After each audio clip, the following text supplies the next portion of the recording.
Hello students, मेरा नाम है Kiran. Welcome to our channel NCERT full concept clarity. आज का हमारा टॉपिक है क्लास 9 की सिविक्स की बुक का 3rd chapter electoral politics. First topic है इसमें ओवरव्यू। ओवरव्यू में आपको ज़्यादा पढ़ने की लोड नहीं होती बिकॉज हम अंदर चैप्टर में इसके बारे में ही पढ़ेंगे, ठीक है, एक एक पॉइंट। तो फर्स्ट हमारा टॉपिक है वाई इलेक्शन।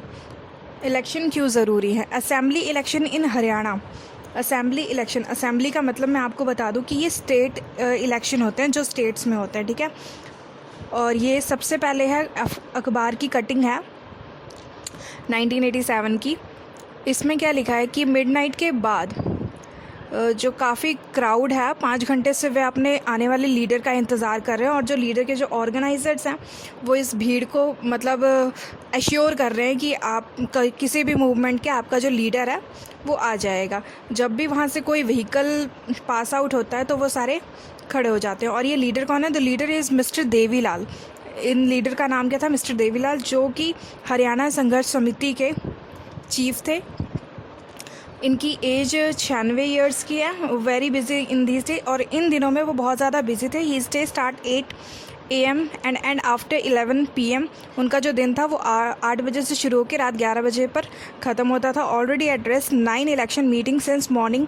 सुबह से ही वो 9 इलेक्शन की मीटिंग्स कर चुके थे, ठीक है। Public meeting for past 23 months. वो 23 महीनों से पब्लिक मीटिंग ही कर रहे हैं। क्यों? Preparing for this election. जो इलेक्शन होने वाले हैं उसके लिए वो प्रिपेयर कर रहे हैं। This newspaper report is about the state assembly election in Haryana 1987। इस पूरे न्यूज़पेपर में यही लिखा हुआ है, ठीक है। नेक्स्ट है the state has been a Congress led government since 1982। उस टाइम पे 1982 में कौन? कांग्रेस पार्टी जो थी वो उस टाइम सत्ता पे थी। Chaudhary Devilal then an opposition leader led a movement called नव्य युद्ध स्ट्रगल फॉर जस्टिस। उस टाइम पे जो ऑपोजिशन पार्टी में थे वो देवीलाल प्रसाद थे, जो कि जस्टिस के लिए लड़ रहे थे, और उन्होंने एक नवी पार्टी बनाई। और भी जो पार्टीज़ थी अगेंस्ट, जो कांग्रेस के अगेंस्ट थी, वो सारी इनके में मिल गई थी, ठीक है। In the election campaign Devi Lal said that if his party won. जब चुनाव प्रचार चल रहे थे तो देवीलाल ने क्या बोला कि अगर उनकी जो पार्टी है अगर वो जीत जाती है, ठीक है, तो क्या होगा? अगर उनकी पार्टी जीत जाती है, government would wave the loan of farmer and small businesses. उनकी जो पार्टी होगी वो क्या करेगी कि जो भी स्मॉल बिजनेस हैं उनके सारे लोन वगैरह माफ़ कर देगी। He promise that his would be the first action of his government. सत्ता में आने के बाद सबसे पहला काम उनका यही होगा। The people were unhappy with the existing government. उस टाइम पे जो गवर्नमेंट थी उससे जो लोग थे वो बहुत ज़्यादा परेशान थे। देवर ऑल्सो, और वो क्या थे? देवीलाल के जो प्रोमिस थे उससे बहुत ज़्यादा अट्रैक्ट हुए थे। सो व्हेन द इलेक्शन, जब इलेक्शन हुए तो भारी मात्रा में क्या हुआ था? सभी ने अपने दल वगैरह बदल लिए थे, ठीक है। उन सब ने देवीलाल को ही प्रेफर किया था, ठीक है, उन्हीं की तरफ ज़्यादा फेवर किया था। Lok Dal party and its partner won. जो लोकदल पार्टी थी और जो उसके पार्टनर्स थे उन्होंने 90 सीटों में से 76 सीटें जीत ली थी। अकेली जो लोकदल पार्टी थी उसने 60 सीट्स जीती थी। तो मेजॉरिटी किसकी थी? क्लियर हो गई थी कि देवीलाल ने ही जीतना है। The Congress would only 5 seat. जो कांग्रेस थी उस टाइम पे उनको सिर्फ 5 सीटें ही मिली थी। Once the election result were announced the sitting chief minister resign. जैसे ही रिज़ल्ट अनाउंस हुए उस टाइम पे जो भी रूलिंग मिनिस्टर था उसको रिज़ाइन करना था, और the newly elected member of legislative assembly MLA of Lok Dal choose Devi Lal as their leader. यहाँ से आपको पता लगेगा कि MLA की जो फुल फॉर्म होती है वो क्या होती है, ठीक है। मेंबर ऑफ लेजिस्लेटिव असेंबली, वो MLAs को कहा जाता है। और उस टाइम पे उन्होंने क्या किया? देवीलाल को बुलाया कि आप आकर अपनी सरकार बना लें। द गवर्नमेंट इनवाइटेड, ठीक है। और उसके बाद 3 दिन के बाद जब रिजल्ट आ गया तो वह चीफ मिनिस्टर बन गया। As soon he become the chief minister. जैसे ही वह चीफ मिनिस्टर बने तो उन्होंने क्या किया? as soon he become the chief minister, his government issue a government order. उन्होंने क्या किया, एक ऑर्डर पास किया कि जितने भी स्मॉल फार्मर्स थे उनके जो लोन थे वो माफ़ किए जाएं. ठीक है. His party ruled the state for 4 years. उनकी जो पार्टी थी उसने 4 साल तक रूल किया, 1991 तक. ठीक है. नेक्स्ट उसके बाद, but this time his party didn't won popular support. जब 1991 में दोबारा से जब वोट हुए तो उस टाइम पे उनकी पार्टी इतनी पॉपुलर नहीं थी और कांग्रेस दोबारा से जीत गई थी. उसके बाद ये क्लास के 2 बच्चे हैं, उन्होंने इतनी जो भी बातचीत हुई उसके ऊपर अपने उन्होंने व्यूज़ दिए हैं कि वो क्या कहना चाहते हैं. उसमें उन्होंने क्या बोला है, election can lead to change the policy. Election इसीलिए होते हैं कि गवर्नमेंट की पॉलिसी को चेंज किया जा सके. गवर्नमेंट इन्वाइटेड, और जब जीत गए, ठीक है, तो गवर्नर ने क्या किया, देवीलाल को इनवाइट किया कि आकर आप चीफ मिनिस्टर बन जाएं, because he impressed with he speeches. क्योंकि वह उसकी जो भाषण थे उससे बहुत ज़्यादा इम्प्रेस थे. People who unhappy with every ruling party vote against in the next year. जो पीपल जो थे हर साल वो रूलिंग पार्टी से मतलब निराश हो जाते थे, हताश हो जाते थे, जिसकी वजह से वो क्या करते थे, नेक्स्ट इलेक्शंस में वो अगेंस्ट जो भी होती थी पार्टी खड़ी होती थी उसको वोट देते थे. Party with that win the election form of government. जो पार्टी जीत जाती थी वो फिर अपनी सरकार बनाती थी. Election had a lot of economic development in Haryana. जब भी इलेक्शन होते थे तो हरियाणा में काफ़ी इकोनॉमिक डेवलपमेंट होती थी. The Congress chief minister not need have resign after his party lost election. जो कांग्रेस की जो सरकार थी उसको क्या था कि क्या इलेक्शन हारने के बाद क्या उनको रिज़ाइन देने की कोई ज़रूरत नहीं थी. उसके बाद ये एक्टिविटी है. एक्टिविटी में क्या है, do you know when the last, क्या आप जानते हैं कि आपके स्टेट में लास्ट टाइम में जब इलेक्शन हुए थे वो कब हुए थे. विच अदर इलेक्शन, और भी जो छोटे मोटे इलेक्शन होते हैं जैसे पंचायत के, ठीक है, वो कब हुए थे, या नेशनल लेवल पे जो होते हैं वो कब हुए थे, और उनमें कौन कौन से लोग चुने गए थे, और आपके एरिया में कौन कौन से लोग इलेक्टेड हुए थे. अगर इनके बारे में आपको पता है तो आप कमेंट सेक्शन में बता सकते हैं, या तो आप इसे एक अपनी कॉपी में नोट कर सकते हैं. इससे आपको काफ़ी हेल्प मिलेगी. Why do we need election. हमें इलेक्शन की ज़रूरत है क्यों, ठीक है, इसके बारे में पढ़ेंगे हम. Election take place regularly in any democracy. किसी भी लोकतंत्र में इलेक्शन रेगुलरली होते ही हैं. ठीक है. There are more than 100 country in the world in which election take place to choose people representative. 100 से ज़्यादा कंट्रीज़ में क्या होता है कि लोग रिप्रेजेंटेटिव्स को चूज़ करते हैं by election. We also read that election are held in many countries like that are not democratic. हमने ये भी पढ़ा है कि इलेक्शन वहाँ भी होते हैं जो कंट्रीज़ जो हैं वो डेमोक्रेटिक नहीं है. But why we need a election. हमें इलेक्शन की ज़रूरत पड़ी क्यों. Let us try to imagine a democracy without election. अब हम ये देखते हैं कि डेमोक्रेसी बिना इलेक्शंस के हो सकती है कि नहीं, पॉसिबल है या नहीं. A rule of a people is possible without any election if all people can sit together every day and take all decision. ऐसा तभी संभव है जब सभी लोग एक साथ बैठकर हर टॉपिक के ऊपर डिसीजन ले. ठीक है. बट जैसे कि हमने चैप्टर नंबर 1 में पढ़ा है कि ये लार्ज कम्युनिटी के लिए बिल्कुल भी पॉसिबल नहीं है. Nor it is important to possible to everyone to have the time and knowledge to take decision in all matters. और ये बहुत ज़्यादा डिफ़िकल्ट है. क्यों. सभी के पास इतना टाइम नहीं है और ना ही इतनी नॉलेज है कि वह हर टॉपिक के ऊपर डिसीजन ले सके. Therefore in most democratic people rule through their representative. तो इसीलिए डेमोक्रेसी में रिप्रेजेंटेटिव द्वारा चुने हुए जो पीपल्स होते हैं तो वही रूल करते थे. If they are a democratic way of selecting representative without election. क्या कोई ऐसा मतलब कोई दूसरा उपाय है जिससे कि हम बिना इलेक्शन के अपने रिप्रेजेंटेटिव्स को चुन सकें. Let us think of a place where representative are selected on the basis of age and experience. अगर हम इनको एज और एक्सपीरियंस के बेसिस पर भी चुन लेते हैं. और a place where they are chosen on the basis of education और नॉलेज, और एजुकेशन के बेसिस पर भी चुन लेते हैं. Where could be some difficulty in deciding one who is more experience और नॉलेजेबल. अब इसमें भी एक डिफ़िकल्टी होगी कि कौन ज़्यादा एक्सपीरियंस है या फिर कौन ज़्यादा नॉलेजेबल है. बट लेट अस टू से the people can resolve this problem. चलो एक बात के लिए मान भी लेते हैं कि पीपल्स ने ये प्रॉब्लम भी सॉल्व कर ली. Clearly such a place doesn't require election.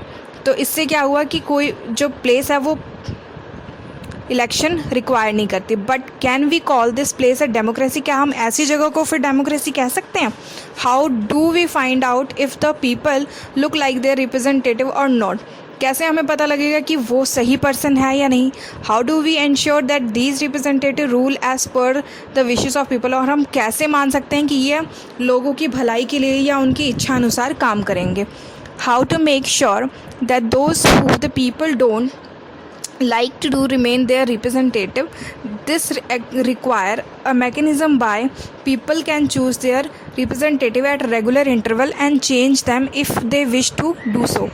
इसीलिए हमने ये इलेक्शन का प्रोसीजर रखा कि लोग अपने हिसाब से लोगों को चुन सकें और अगर वो गवर्नमेंट जो है वो अच्छे से काम नहीं कर रहे हैं तो उसे चेंज कर सके. ऐसा एक सिस्टम बनाना पड़ा. तो this mechanism is called election.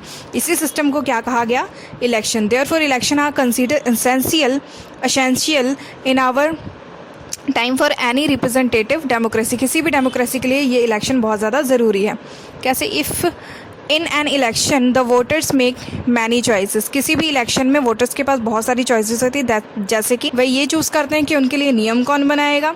And they choose will form government and take major decision. कौन सी गवर्नमेंट बनेगी और डिसीजंस लेगी. They can choose a party those political will guide the government and law making. वे अपने लिए party भी choose करते हैं कि कौन सी पॉलिसी लगेंगी. ठीक है, कौन सी गवर्नमेंट क्या डिसीजन बनाएगी, क्या लॉ बनाएगी. ठीक है, ये साइड में क्या लिखा है? We have seen why democracies need to have election but why do rulers in non democratic country need to hold election. अब हमने ये तो पढ़ लिया कि भाई डेमोक्रेसी में इलेक्शन कराना बहुत ज़्यादा ज़रूरी है. ठीक है, पर नॉन डेमोक्रेटिक जो कंट्री होती हैं उनमें भी इलेक्शन कराना क्यों ज़रूरी है? अब हम वो पढ़ेंगे. ठीक है, अब वो पूछ रही है कि ऐसा क्यों है. तो इसके क्वेश्चन का जो जवाब है वो शायद इस टॉपिक में हमें मिल ही जाए. हम पढ़ लेते हैं. What make an election democratic? Election can be hold in many ways. Election बहुत सारे वेज में हो सकता है. All democratic country hold election but most non democratic country also hold some kind of election. जो नॉन डेमोक्रेटिक हैं वो भी इलेक्शन करवाती हैं. How distinguish? इससे हम कैसे पता करेंगे कि election from any other election. ठीक है, we have discuss this question briefly in chapter number 1. कैसे पता करेंगे हम कि कौन सी सरकार डेमोक्रेटिक है कौन सी नहीं? ये हम चैप्टर नंबर 1 में देख ही चुके हैं. ठीक है, पढ़ ही चुके हैं अच्छे से. We discuss many example of country where election are held but they can't really be called democratic. कई जो हैं वहाँ पर इलेक्शन होते हैं पर वो डेमोक्रेटिक नहीं है पूरी तरह. Let us recall. अब हम दोबारा से देखते हैं कि ऐसा क्या है. ठीक है, फर्स्ट, किसी भी सरकार में जो कि डेमोक्रेटिक सरकार होती है उसमें क्या होता है कि everyone should be able to choose. हर पीपल को अपना राइट होता है कि वो अपना वोट दे और हर वोटर की अपनी एक इक्वल वैल्यू होती है. There should be something to choose from. Parties and candidate should be free to contend election and some real choices to voters. Voters को पूरा चॉइस होता है कि कौन से कैंडिडेट्स को हमने चुनना है. ठीक है, the choice should be offer at regular interval. और ये जो चॉइस होती है वो कुछ टाइम बाद होती है कि मान लो अगर कोई सरकार सत्ता में आई, ठीक है, उसने अच्छा काम नहीं किया तो कुछ सालों बाद जो पीपल्स हैं वे उनकी जगह किसी और को इलेक्शन के द्वारा चुन सकती है. ठीक है, इसीलिए इलेक्शन करवाए जाते हैं रेगुलर बेसिस पे. The candidate prefer by the people should get elected. Election should be conducted in a free and fair manner where people can choose as they really wish. Election जो है वो कैसी जगह पे वो बिल्कुल फ्रीली होने चाहिए, बिल्कुल फेयर होने चाहिए, निष्पक्ष होने चाहिए. ठीक है, जैसा कि लोग चाहते हैं और उनकी विशेष को भी पूरा करना. These might look like very simple and easy conditions. ये सारी जो कंडीशंस हमने ऊपर पढ़ी हैं ये हमें पढ़ने में काफ़ी सिंपल लग रही हैं but there are many countries where these are not fulfilled. पर ऐसी बहुत सी कंट्रीज़ है जिन्होंने ये जो ऊपर हमने कंडीशंस पढ़ी इनको फुलफ़िल करने में वो असमर्थ रहे हैं. In this chapter we will apply this condition to the election held in our country to see if we can call this democratic election. ये सारी चीज़ें हम पढ़ेंगे. ठीक है, it is good to have political competition. क्या ये अच्छी बात है कि पॉलिटिक्स में क्या होता है, कंपटीशन होता है, ठीक है। तो कंपटीशन होना क्या अच्छी बात है। इलेक्शंस आर दस all about political competition. Election क्या होता है, राजनीतिक कंपटीशन होता है एक टाइप का। इस कंपटीशन में क्या होता है, वेरियस फॉर्म, बहुत सारी पार्टीज़ होती हैं, ठीक है, वह एक दूसरे के अगेंस्ट लड़ती होती हैं। At the constituency level it take the form of competition among several candidates. क्या होता है कि संविधानिक लेवल पे बहुत सारे कैंडिडेट्स जो होते हैं वो आपस में कंपटीशन कर रहे होते हैं। If there is no competition, अगर कोई कंपटीशन ही नहीं होगा तो इलेक्शन जो होगा वो पॉइंटलेस हो जाएगा, ठीक है। मतलब उसका कोई कह सकते हैं जैसे कि हमें कोई यूज़ नहीं होगा उसका। But it is good to have political competition, ये फिर भी ज़रूरी है। कैसे? An electoral competition has many demerits, इसकी बहुत सारी डीमेरिट्स भी हैं। It create a sense of disunity, factionalism in every locality. You would have heard of people complaining the political party in your locality, different political party, and learn often level allegation against one another. क्या होता था कि हमने अपने आसपास के जो लोग होते हैं उनके मुँह से भी सुना होगा कि ये पार्टी अच्छी नहीं है, वो पार्टी अच्छी नहीं है। सब अपने अपने व्यूज़ देते हैं, अपने अपने मतलब राय देते हैं हर पार्टी के ऊपर। Parties and candidates often use dirty tricks. क्यों? क्योंकि जो कई पार्टीज़ होती हैं या फिर जो भी कैंडिडेट्स वहाँ पर खड़े होते हैं इलेक्शन में, वह बहुत सारी डर्टी ट्रिक्स अपनाते हैं, ठीक है, इलेक्शन को जीतने के लिए। Some people say that pressure to win election fight doesn't allow sensible long term politics to be formulated. Some good people who may wish to serve the country do not enter this area. They do not like the idea of being dragged into unhealthy competition.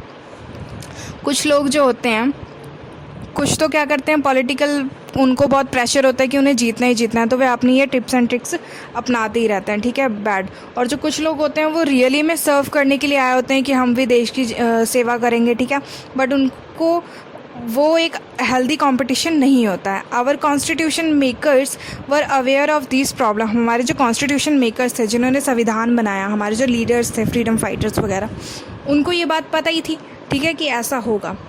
Yet they opted for free competition in election as the way select our future leaders.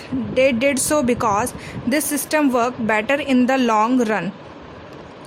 उनको पता था कि ये जो system है वो future में बहुत ज़्यादा आगे तक चलेगा, इसलिए उन्होंने ये सिस्टम लगाया. In an ideal world all political leaders know what is good for the peoples और are motivated only by a desire to serve them. Political competition is not necessary in such an ideal world, but that is not what happened in real life. Political leaders are all over the world, like all other professionals, are motivated by the serve to advance their political career. They want to remain in power and get power and position for themselves. They wish to serve the people as well, but it is risky to depend entire on their sense of duty. Besides, even when they wish to serve the people, they may not know what is required to do so, or their ideas may not match what the people really wanted. How do we deal with these real life situation?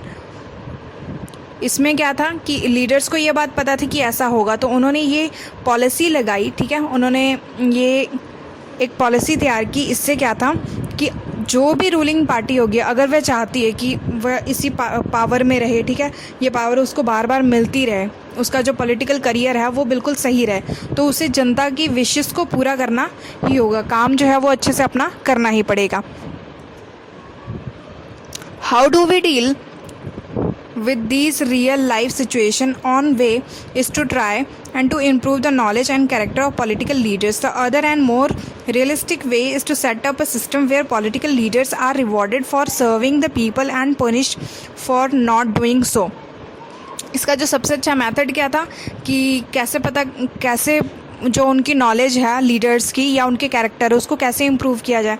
उसका सबसे अच्छा system ये है कि जो भी political party है या लीडर है जो अच्छा काम कर रही है, ठीक है, उनको जो पीपल होंगे वो उनको रिवार्ड देंगे, ठीक है, और जो उनके मुताबिक काम नहीं कर रही है, जो पार्टी जो रूलिंग पार्टी है वो अगर जनता के मुताबिक काम नहीं कर रही है तो उन्हें पनिशमेंट भी दी जाएगी। Why who decide this punishment और रिवार्डेड, वो कौन इन सब चीज़ों को डिसाइड करेगा? The simple answer is the people, जिन्होंने उन्हें इलेक्ट किया है, ठीक है, अपनी गवर्नमेंट बनाने के लिए, अपनी सरकार बनाने के लिए जिन लोगों ने उनको चुना है वही क्या करेंगे, उन्हें रिवॉर्ड या पनिशमेंट देंगे। This is what electrical competition does.